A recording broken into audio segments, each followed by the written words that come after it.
గ్రామం. భగభగమండే ఎండలో ఒక ఆయన తన భుజం మీద బట్టల మూటతో దాదాపు 3 కిలోమీటర్లు నడుస్తున్నాడు. చూసే వాళ్లకు అదేదో సాధారణ మూటలాగే కనిపించింది. కానీ ఆ మూటలో ఉంది 2 నెలల క్రితం చనిపోయిన తన సొంత అక్క అస్థిపంజరం. ఎందుకు? ఆమె బ్యాంకు ఖాతాలో ఉన్న కేవలం 19,400 రూపాయలు తీసుకోవడానికి. ఆమె చనిపోయిందని నిరూపించడానికి ఈ దేశపు వ్యవస్థ ముందు అతను నిలబెట్టిన సాక్ష్యమది. ఓవైపు 19,000 కోసం ఒక సామాన్యుడు ఇంత ఘోరానికి ఒడిగట్టాల్సిస్తే, మరోవైపు లక్షల కోట్లు బ్యాంకులకు ఎగ్గొట్టిన వాళ్ళు విదేశాల్లో విహారయాత్రలు చేస్తున్నారు. ఈ రెండిటి మధ్య తేడా ఏంటి? ఇదే ఈరోజు మనం మాట్లాడుకోబోయే అసలు సమస్య. ఇవాల్టి బిగ్ స్టోరీలో మరిన్ని డీటెయిల్స్ చూద్దాం.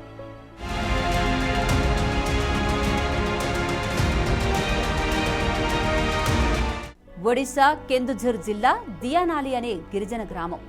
అక్కడే 50 ఏళ్ల జితు ముండా బతుకుతున్నాడు. చదువు లేదు, బయట ప్రపంచం గురించి పెద్దగా తెలియదు. అతని 56 ఏళ్ల అక్క కల్రా ముండా. భర్త, పిల్లలు ఎవరూ లేరు. తమ్ముడు జితు ఒక్కడే ఆమెకున్న బంధువు. తన పశువులను అమ్మి వచ్చిన దాదాపు 19,402 రూపాయలను అక్కడి ఒడిశా గ్రామీణ బ్యాంకులో దాచుకుంది.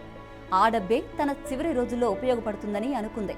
కానీ జరగాల్సింది వేరే ఉంది. ఈ ఏడాది జనవరి 24న కల్రా ముండా చనిపోయింది. అక్క మరణంతో జితు ఒంటరివాడయ్యాడు. ఆకలితో అలమటించడం మొదలుపెట్టాడు. అప్పుడు గుర్తుకొచ్చింది అక్క బ్యాంకులో దాచుకున్న డబ్బు. ఆ డబ్బుతోనైనా కొన్ని రోజులు బతకొచ్చని ఆశతో బ్యాంకుకు వెళ్లాడు. అసలు కథ ఇక్కడే మొదలైంది. బ్యాంకు అధికారులను కలిసి, నా అక్క చనిపోయింది, ఆమె ఖాతాలో ఉన్న డబ్బులు ఇవ్వండి అని అడిగాడు. దానికి అధికారులు, అలా కుదరదు, రూల్స్ ఒప్పుకోవు, ఖాతాదారులే స్వయంగా రావాలి, లేదంటే ఆమె చనిపోయినట్టు డెత్ సర్టిఫికేట్, ఇంకా నువ్వే ఆమె వారసుడువని లీగల్ హియర్ సర్టిఫికేట్ తీసుకురా అని చెప్పారు. చదువురాని ఓ గిరిజనుడికి ఈ సర్టిఫికెట్ల గురించి ఏం తెలుస్తుంది? అవి ఎలా తెచ్చుకోవాలో ఎవరూ చెప్పలేదు. ఒకరోజు 2 రోజులు కాదు, నెలల తరబడి బ్యాంకు చుట్టూ తిరిగాడు. వెళ్లిన ప్రతిసారి అదే సమాధానం. అతని బాధ ఎవరికీ పట్టలేదు. ఇక లాభం లేదనుకున్నాడు.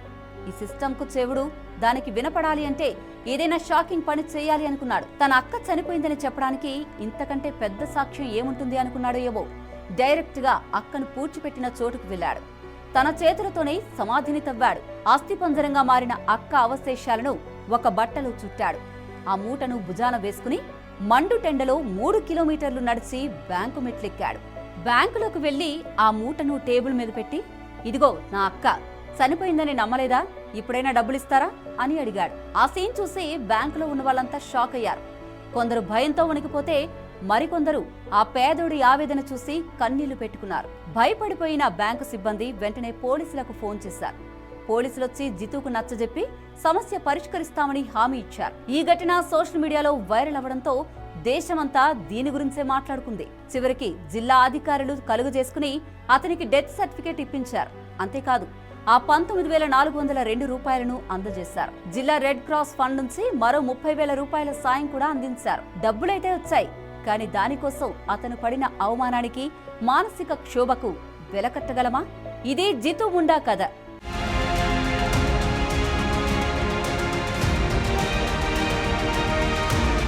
ఇప్పుడు ఇదే కథకు మరో కోణం చూద్దాం. ఇది కొన్ని వందలు, వేల కోట్ల రూపాయల కథ. ఇక్కడ కూడా అవే బ్యాంకులు, అవే రూల్స్.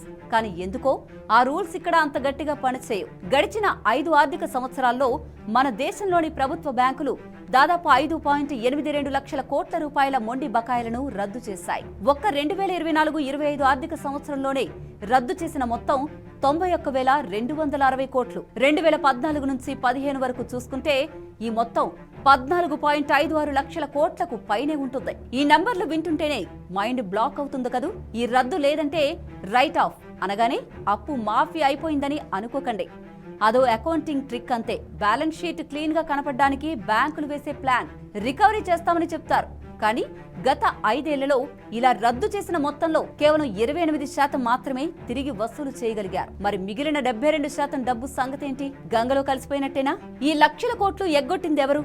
జితు ముండా లాంటి సామాన్యులా? కాదు. విజయ్ మాల్యా, నీరవ్ మోడీ, మెహుల్ చోక్సీ లాంటి పెద్ద పెద్ద వ్యాపారవేత్తలు. విజయ్ మాల్యా భారత బ్యాంకులకు దాదాపు 9,000 కోట్లకు పైగా ఎగ్గొట్టి లండన్లో హాయిగా ఉంటున్నాడు. నీరవ్ మోదీ, అతని మామ మెహుల్ చోక్సీ కలిసి పంజాబ్ నేషనల్ బ్యాంకును 14,000 కోట్లకు పైగా ముంచి ఒకరు లండన్లో, మరొకరు కరేబియన్ దీవుల్లో తలదాచుకున్నారు. స్టెర్లింగ్ బయోటిక్ ఓనర్లు సందేశరా సోదరులు 5,000 కోట్లకు పైగా బ్యాంకులను మోసం చేసి నైజీరియాలో బిజినెస్లు చేసుకుంటున్నారు. ఇలా చెప్పుకుంటూ పోతే లిస్టు చాలా పెద్దది. గత 5 ఏళ్లలోనే 38 మంది బడా ఆర్థిక నేరగాళ్లు దేశం విడిచి పారిపోయారని స్వయంగా ప్రభుత్వమే పార్లమెంట్లో చెప్పింది. చూసారా తేడా? 19,000 రూపాయల కోసం జితు తన అక్క శవాన్ని తవ్వాల్సి వచ్చింది. 9,000 కోట్లు ఎగ్గొట్టిన మాల్యా ఏమో లండన్ కోర్టుల చుట్టూ తిరుగుతూ ఎంజాయ్ చేస్తున్నాడు.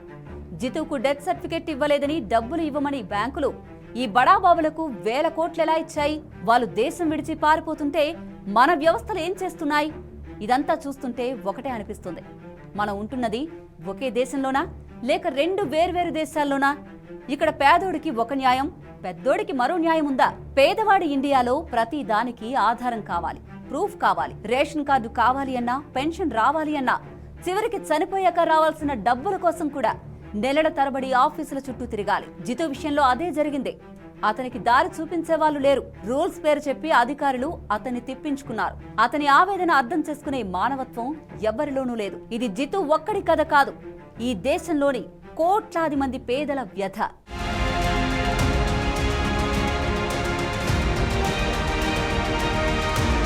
ఇక రెండోది పెద్దల భారతదేశం. ఇక్కడ 1,000 కోట్లు లోన్గా తీసుకుంటారు, విలాసవంతమైన జీవితాన్ని గడుపుతారు. బిజినెస్ లో లాస్ వస్తే బ్యాంకులకు డబ్బు ఎగ్గొట్టి చేతులెత్తేస్తారు. అప్పుడు సిస్టమ్ వాళ్ళ విషయంలో చాలా దయగా ఉంటుంది. వాళ్ళను కాపాడడానికి రకరకాల చట్టాలు వస్తాయి. బ్యాంకులు వారి అప్పులను రద్దు చేసి తమ అకౌంట్స్ క్లీన్ చేసుకుంటూ ఉంటాయి. మరి అంతిమంగా నష్టపోయేదెవరు? మనమే. ట్యాక్సులు కట్టే సామాన్యులం. మనం కట్టిన పన్నులతోనే ప్రభుత్వం ఈ బ్యాంకులను నష్టాల నుంచి బయటపడేస్తోంది. అంటే ఒక బడా వ్యక్తి చేసిన మోసానికి శిక్ష అనుభవిస్తున్నది మనం. ఎందుకిలా ఉంది? చట్టాలు అందరికీ సమానం కాదా? కాగితంపై సమానంగానే ఉంటాయి, కానీ వాటిని అమలు చేసే పద్ధతిలోనే తేడా ఉంది. ఒక పేదవాడు బ్యాంకుకు వెళ్తే అనుమానంగా చూస్తారు. అదే సూటు బూటు వేసుకున్న పెద్ద మనిషి వెళ్తే సార్ రండి అంటూ కుర్చీ వేసి మరీ కూర్చోబెడతారు. జితు లాంటి వాళ్లకు చట్టాలు, రూల్స్ ఒక చిక్కుముడిలా ఉంటాయి. అదే పెద్దలకు వాళ్ళ చుట్టూ లాయర్ల సైన్యం ఉంటుంది. చట్టంలోని లొసుగులను వాడుకుని ఎలా బయటపడాలో వారికి బాగా తెలుసు. జితు ముండా తన అక్క అస్థిపంజరంతో బ్యాంకుకు వెళ్లిన దృశ్యం కేవలం ఒక వ్యక్తి ఆవేదన కాదు. అది మన సిస్టమ్ ఫెయిల్యూర్ కి, మనలో చచ్చిపోయిన మానవత్వానికి ఒక భయంకరమైన గుర్తు. రూల్స్ మనుషుల కోసం ఉండాలి, కానీ మనిషి ఆత్మగౌరవాన్ని చంపేలా ఉండకూడదు. 19,000 రూపాయల కోసం ఒక మనిషి ఇంతకు తెగించాల్సి వచ్చిందంటే మనం ఎలాంటి సమాజంలో బతుకుతున్నామో ఆలోచించుకోవాలి. లక్షల కోట్లు ఎగ్గొట్టి విదేశాల్లో తిరుగుతున్న వాళ్ళను, జితు ముండా లాంటి నిస్సహాయులను చూసినప్పుడు ఈ దేశంలో న్యాయం ధనికుల చుట్టమా అనే ప్రశ్న రాకుండా ఉంటుందా? ఈ వ్యవస్థ మారదా? ఈ అసమానతలు ఇలాగే ఉంటాయా? ఈ కథ మిమ్మల్ని కదిలించిందా? మన సిస్టంలోని ఈ లోపాలపై మీ అభిప్రాయం ఏంటి? దయచేసి మీ ఆలోచనలను కామెంట్స్ లో చెప్పండి. సామాన్యుడి గొంతుకకు అండగా నిలవడానికి మన 9+ న్యూస్ ఛానల్ ను సబ్స్క్రైబ్ చేసుకోండి.